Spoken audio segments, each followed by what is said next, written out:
Este programa faz parte da campanha O Podcast é Delas 2019, uma iniciativa criada para inserir e promover mais mulheres na mídia podcast. A campanha ocorre sempre no mês de março e essa é sua terceira edição. Para encontrar mais podcasts participantes, procure pela hashtag O Podcast é Delas 2019 ou hashtag O Podcast é Delas nas mídias sociais e siga @O Podcast é Delas.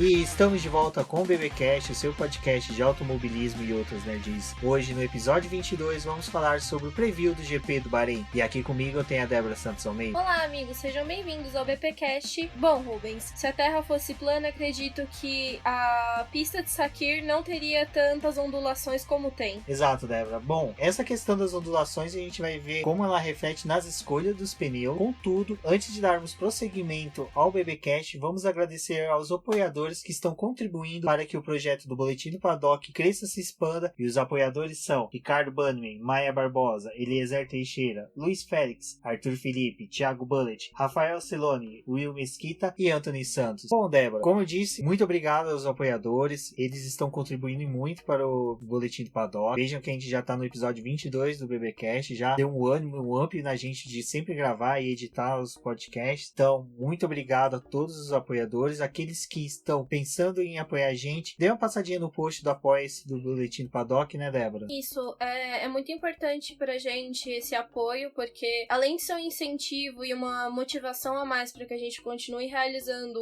os trabalhos aqui, algo que acaba fazendo com que a gente pense em expandir esse projeto, começar a abranger outras plataformas de comunicação, também dar um up já nesses trabalhos que a gente tem por aqui. Aqui já ficam 2 convites para vocês. O primeiro, para conhecer a nossa campanha no Apoia-se. Não é uma coisa que é poder atrapalhar vocês. E é claro, se vocês sentirem que esse projeto agrega alguma coisa pra vocês e também é importante esse tipo de conteúdo, a gente ficaria muito feliz de receber esse pequeno incentivo que... Exatamente, pessoal. O segundo convite é: não deixem de verificar o bolão do GP Predictor. É muito importante, principalmente para quem está participando, porque os 3 primeiros colocados vão ganhar prêmios. Os prêmios estão todos relacionados aqui no post do BBcast. Verifiquem, tem o link para o nosso bolão do Boletim do Paddock no GP Predictor. Também temos o bolão lá no F1 Fantasy. Não tá valendo nada, mas o que importa ali é a brincadeira, é a diversão. Então, agora vamos diretamente para o GP do Bahrein, né, Débora? Que é um GP que já podemos dizer que se tornou tradicional em nosso calendário. Exatamente, a gente tá indo para a 15ª etapa já realizada lá. A primeira aconteceu em 2004 com uma vitória do Michael Schumacher. A Ferrari, ela é uma das equipes que mais tem vitórias no GP do Bahrein e ela é uma grande aposta sempre que a gente fala do GP do Bahrein, uma das possibilidades de vitória sempre direcionada para a Ferrari. Ou seja, pessoal, vocês já estão ouvindo agora o nosso preview, já tem material suficiente aí para fazer as apostas tanto no GP Predictor como no F1 Fan. Bom, Débora, como você disse, o primeiro GP foi em 2004.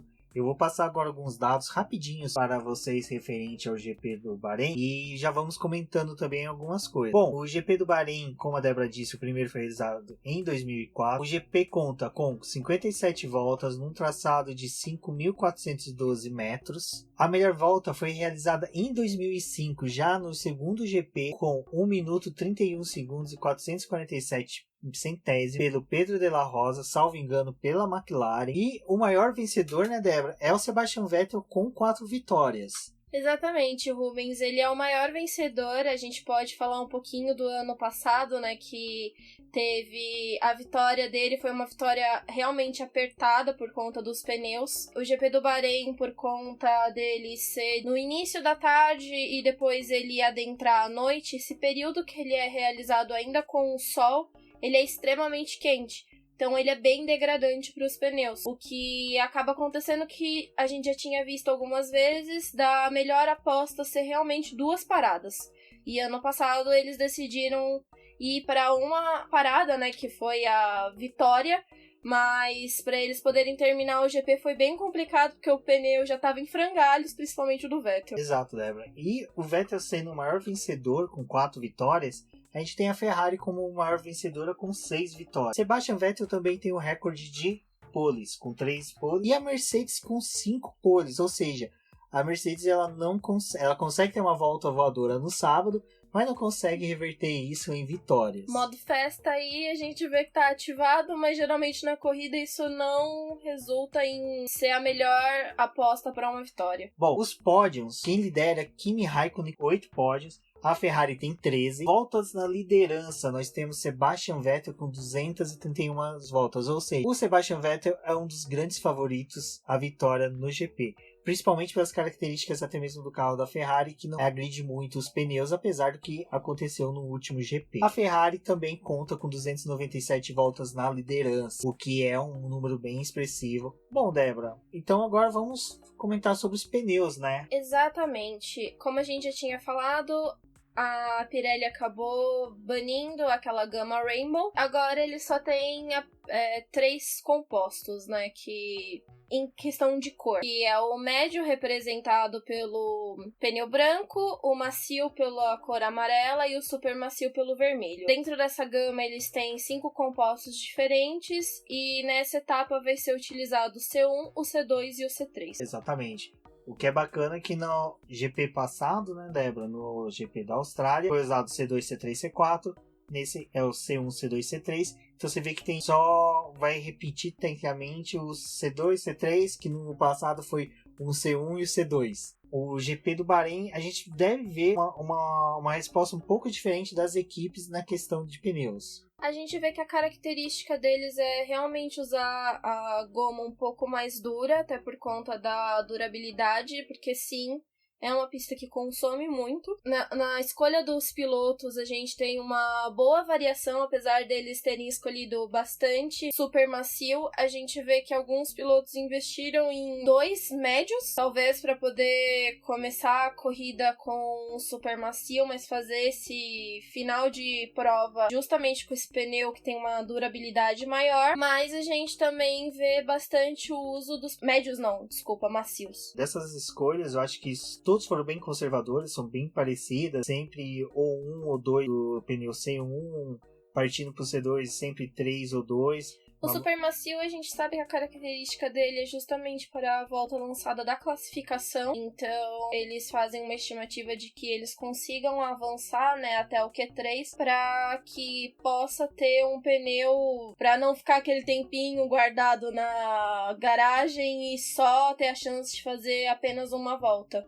Se você olhar parar para ver, vamos pegar o Gasly. O Gasly ele fez uma escolha de 2C1, que seria o mais duro, 3 do C2, que seria o médio, 8 do C3. É uma escolha assim bem diferente das demais, porque como eles vão usar o vermelho, o super macio, para classificação, você tem praticamente o uso de 2 quali, né? Porque Q1, Q2, Q3, cada um utiliza 2. Aquelas equipes que estão pensando em passar pro Q3, né? No Q2 eles têm a chance de, se eles marcarem a volta mais rápida, dependendo do composto que eles marcarem, vai ser o que eles vão iniciar a prova dos 10 primeiros. Então a gente vê bastante dos pneus médios também foram escolhidos porque eles vão acabar proporcionando um stint mais longo do que o pneu super macio. Exatamente. E tem outra questão. Bahrein não é um GP que eu me recordo que tenha muita incidência do uso do safety car. Ela é uma pista larga, diferente do que acontece na Austrália. Ela proporciona sim ultrapassagem. Ela tem pontos bem específicos de ultrapassagem. Tem 3 retas, né? A reta principal, ela é uma das mais longas, eu posso dizer assim. 3 retas não, na verdade ele tem 4. Só que engraçado, né?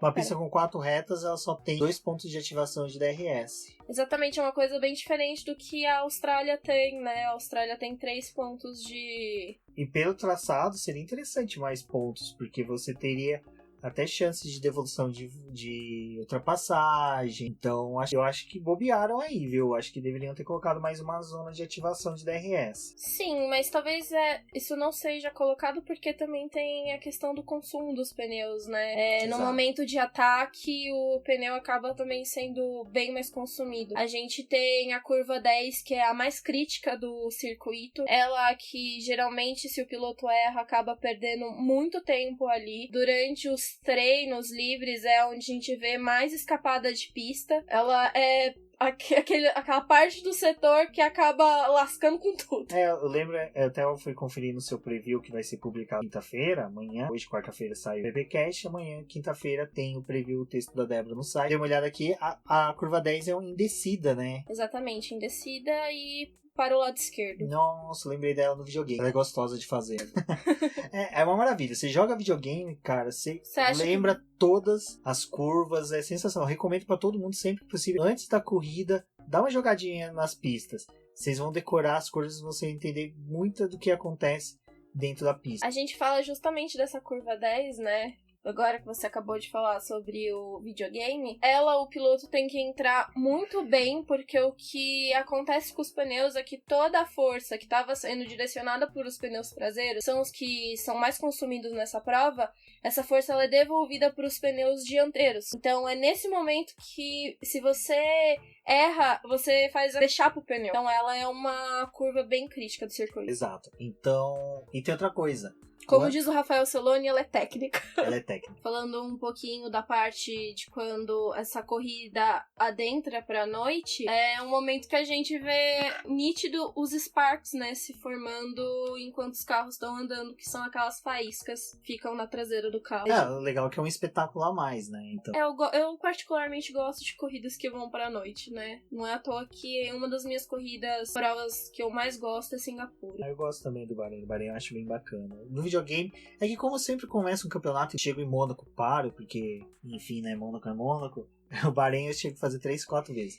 Das escolhas dos pilotos, os que destoam de todos os outros é o Daniel Ricciardo, que vai levar só um C2, em compensação que a maioria vai levar 2, e o Kubica, que vai levar 4. O Ricciardo, assim, a gente até entende, porque ele é um piloto que conserva bem os pneus, então o maior volume de pneus C3 que ele tá levando 10, dá pra se entender. O Kubica, eu acredito que a gente vai ver ele muito em pista no FP1, FP2 e FP3. Nos treinos livres, ele deve ficar bastante em pista para coletar informações. Característica de equipe que está precisando de desenvolvimento é essa: sempre levar o maior número de pneus de uma certa gama, que proporciona o maior número de voltas dentro de pistas e equilibra no maior número de voltas, com voltas rápidas, né, que é o C2. Saindo dos pneus, né, Débora, eu acho que esperar do GP do Bahrein é uma Ferrari forte, bem próxima da Mercedes. Acredito que sim, porque agora a gente tá entrando numa parte do campeonato. O GP do Bahrein ele é um pouco mais parecido do que o que acontece no resto das próximas corridas. Uma das características também da gente poder falar do Bahrein, que ele lembra um pouco da Austrália, é apenas na questão da sujeira. Ele é um GP também que proporciona várias quebras. Por conta da areia que tem, né, ela acaba também atrapalhando o sistema de refrigeramento dos carros. Mas fora isso, ela já é distinta do GP da Austrália, porque ele é um circuito que proporciona mais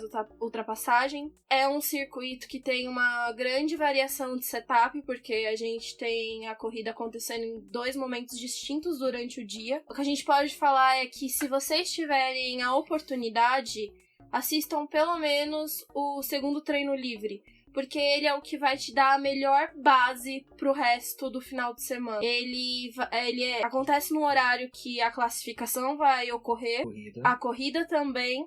São 90 minutos em que eles testam várias coisas do carro, tanto volta lançada quanto a simulação de corrida. Vamos lembrar mais uma vez do GP Predictor, porque vocês podem fazer alteração até 10 minutos antes da classificação. Então, se atentem a esse segundo treino livre. Eu acho que é isso que a gente tem para poder falar da pista em si, porque é uma pista bem abrasiva para os pneus. Esse ano a gente ainda não sabe muito bem como que tá a Ferrari, como tá a Mercedes, porque ano passado realmente uma das características da própria Ferrari era não consumir o pneu, e na Austrália tudo bem, teve o problema deles terem que parar um pouco antes, mas a gente vê que a Ferrari tá com um pouquinho de problema de desgaste de pneu. Na Austrália eles sofreram justamente com o setup do carro, porque eles não conseguiram trabalhar muito bem numa boa configuração para que esse carro entregasse tudo. Teve várias teorias da conspiração que até o próprio Will falou no podcast F1 Brasil, então também passem lá para poder prestigiar o programa dos nossos colegas. Bom, eu acho que a disputa entre Mercedes e Ferrari, sim, vai ser uma das grandes, principalmente porque foi uma das coisas que você falou no começo do programa, né?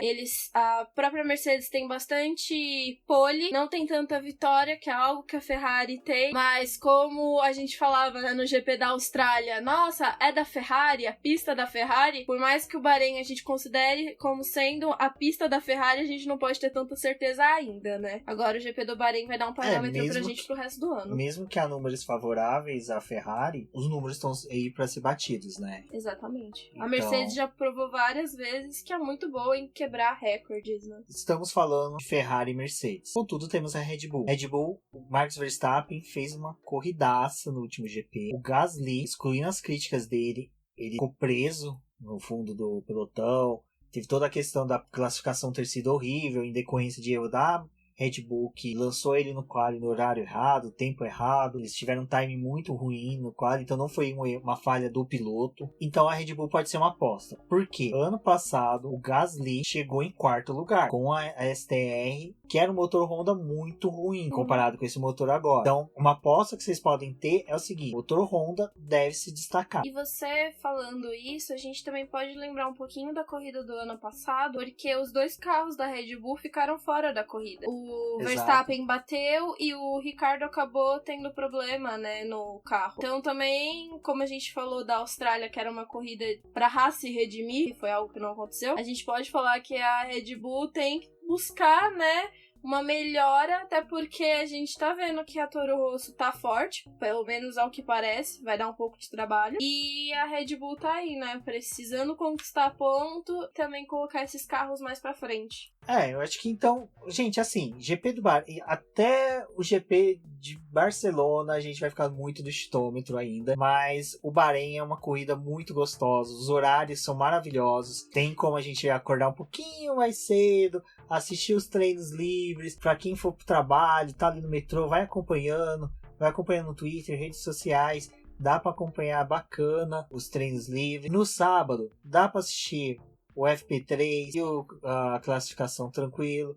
A mesma coisa a corrida, que é bem no horário do almoço, hein? Exatamente. Falando sobre velocidade, também vai ter o início da Fórmula 2 agora nesse final de semana, também no Bahrein. Acho que a notícia do dia é sobre o Mick Schumacher, que vai testar pela Ferrari e pela Alfa Romeo logo depois do GP do Bahrein, né? Quando vai ter aqueles 2 dias de teste pós-GP. Então ele vai estar guiando esses carros, e a categoria é mais uma pra gente poder acompanhar, porque exatamente nesse ano a gente tem vários pilotos que saíram da Fórmula 2 e entraram na Fórmula 1. Exato. Tivemos 3 estreantes, né? Que migraram da Fórmula 2 para a Fórmula 1. Temos o Sérgio Sete Câmara, que está muito bem. Deve vir forte, então acompanhar ele. Ver o Mick Schumacher também, que todo mundo pode falar, é sobrenome, mas o menino manda bem, ele corre bem, não é só sobrenome. Tem talento. Achei legal ele fazer os testes, acho bem bacana. Tudo bem que o teste da Ferrari é muito mais propaganda do que o da Alfa Romeo, que o da Alfa Romeo realmente é visando ele subir para a Fórmula 1 em 2020, 2021. O legal foi uma coisa que a própria Alfa Romeo falou, né, que eles gostam de apostar em talentos novos. Foi algo que eles fizeram com o Leclerc quando ele era da Sauber, e agora eles estão vendo o Mick Schumacher como uma nova oportunidade para equipe de investimento. Então a gente fica aí, né, naquele aguardo. Não, e o que é legal é que o Schumacher, o destaque dele assim, no automobilismo, ele disputar Le Mans pela Sauber, né, que era a Sauber era a equipe oficial da Mercedes Le Mans. Ele chegou até a Fórmula 1 por isso. Tudo bem que ele começou da Jordan ele foi para Benetton, mas é legal ver o filho dele seguindo esse caminho e pô, ver um Schumacher na Ferrari Eu acho que é muito da aquela hora. coisa, o sobrenome pesa, ainda mais que você lembra da própria história do pai dele, né? Mas quando você vê um Fittipaldi, tipo, Nossa. tem todo esse... O sobrenome tem um peso, nossa, super tem, vai abrir portas, óbvio, mas... Eu acho que dá uma emoção a mais quando você vê aquele nominho abreviado ali no canto da tela, tipo, são várias recordações de outras histórias e a gente sabe que esses filhos de pilotos estão vindo aí pra poder fazer uma nova era do automobilismo em como foi geral. a chegada do Jacques Villeneuve, do Damon Hill, depois a gente teve o Nelson Piquet, o Nico Rosberg, então, mas é que nem você falou, eu acho que esses dois últimos, o teste do Pietro foi muito bacana, que foi inesperado, né, aquele dia que ele entrou por causa do problema que o Magnussen tinha tido no banco. Então, assim, foi inesperado, então pra quem tava acompanhando, foi bacana que de repente do nada você veio o nome dele lá, um Fittipaldi treinando, depois essa notícia hoje eu achei muito bacana, gostei, acho que teve um destaque muito legal, gostei da forma que os fãs receberam, então foi muito bacana. Acho que agora a gente vai ter uma semana boa que tem a Fórmula 2 voltando, com o Sérgio Sete Câmara, Mick Schumacher, o Lafitte, que é o piloto de teste da Williams também, é um piloto para se ficar de olho nele, e também temos depois os testes de pneus que é importantíssimo acompanhar. Mesmo que não tenha transmissão, procure textos, sempre relatos, porque é muito importante para você saber como vai ser no ano seguinte. Esses testes a gente pode falar que é mais um tempinho de carro aí na pista, né? A gente fica tão carente, entre aspas. Mas eu acho que vale a pena tentar acompanhar. E foquem agora principalmente na corrida do domingo, mas não se esqueçam de assistir pelo menos o segundo treino. Aí o convite para vocês acompanharem junto com a... Exatamente. Eu fico por aqui. Eu sou o Rubens Gomes Passo Neto. Vocês podem me encontrar nas redes sociais como Rubens GP Neto. Vocês podem conversar com a gente também pelo Twitter, no Boletim do Paddock, no Diz no Boletim que participem do GP Predictor. Como eu disse, tem premiação, é algo bacana que a gente está fazendo mesmo para integrar todos os cabeças de gasolina, fãs de automobilismo. Muito obrigado a todos. Não deixem de acessar também o nosso plataforma Apoia-se lá para verificar a possibilidade de vocês de poderem contribuir com o nosso trabalho. E fiquem atentos que durante a semana aí, nos próximos meses, teremos muitas novidades. O Boletim do Paddock está crescendo, fico muito feliz com isso. E é lógico, a gente faz tudo isso da gente para vocês, mas principalmente pela amizade que nós estamos gerando com todos os nossos ouvintes. Forte abraço e até a próxima. Bom, eu sou a Débora, eu vou me despedir aqui, mas antes eu gostaria de agradecer o podcast É Delas, porque a gente teve um bom retorno utilizando essa parceria. Várias pessoas chegaram através da hashtag, então a gente é muito grato pela forma de compartilhamento que teve esse podcast durante esse mês de março. Eu, como mulher, eu agradeço também, porque é uma forma de reconhecimento pra gente que grava podcast, e pra mim principalmente por conta de ser um podcast de automobilismo. Não é uma coisa que tem bastante mulher acompanhando em rede social, tem, mas pra mim eu acho que é um marco bem grande estar aqui falando com vocês. Fica aqui também o convite não só do Apoie-se, mas acompanharem e trocarem ideias com a gente através da hashtag F1NoBP. E se vocês quiserem conversar comigo, trocar algumas ideias sobre o GP do Bahrein e também sobre outras coisas de automobilismo, leituras e nerdices, como a gente fala aqui no programa, vocês podem me encontrar no The Flowers, no Twitter. Fica aí um forte abraço e até a próxima!